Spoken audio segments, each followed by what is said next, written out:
Kenyan authorities deported Miguna Miguna, a lawyer who had been arrested for attending the mock inauguration, prompting a rare rebuke from the Chief Justice, who accused the government of defying court orders. Now, the High Court had ordered police to bring Miguna to a court in Nairobi. However, the government said it had deported him as a prohibited immigrant. Mr. Miguna now joins me by phone from Toronto, Canada. Good afternoon, Mr. Miguna. Good afternoon. Now, first, you say that although you were kicked out of the country, you're determined to go back. Are you confident you'll be able to make it back in? Yes, because you can't deport a Kenyan citizen by birth. I didn't lose my citizenship and couldn't have lost my citizenship because the law is clear and was as clear as daylight then as it is clear today. The deportation process is a judicial process, which terminates when a competent court makes a decision.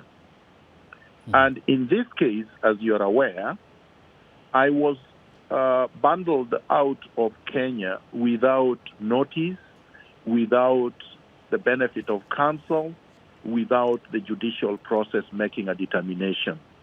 So it was a blatant violation of my rights, the Constitution, the rule of law, and in flagrant breach of 7 court orders. Yeah. Now, Mr. Miguna, you know, you and other lawyers have said that the government of Kenya is violating the law and is disregarding the court system. Tell me, Mr. Miguna, until very recently, you were actually in support of this government. You endorsed Mr. Uhuru Kenyatta. What changed? When did things change in Kenya? That is completely incorrect. Mm-hmm.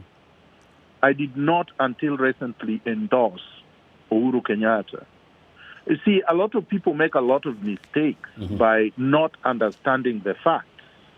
The fact is that I ran for elections on August 8, 2017 as an independent candidate.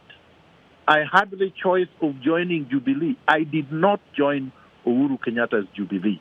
I did not support Jubilee in the last election. And I did not support NASA in the last election.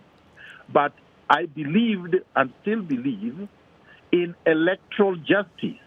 I believe in justice, as it were, and believe that elections should be credible before people are declared to have been elected. Uhuru Kenyatta was not elected credibly. Now, what will you tell those people who say that a few years ago you actually considered Ralia Odinga a bad leader, a person who shouldn't actually become president of Kenya? And now you're with him. I considered Uhuru Kenyatta a worse leader then than Ralia Odinga. A few years ago, Uhuru Kenyatta was accused at the ICC for mass murder and mass rape against William Ruto's supporters. William Ruto was also accused of mass murder and mass rape and dislocation of civilian populations against each other's supporters. But they work together and they are in the same government. A few years ago, Raila Odinga was working for Daniel Arap Moi, who had detained him for 8.5 years.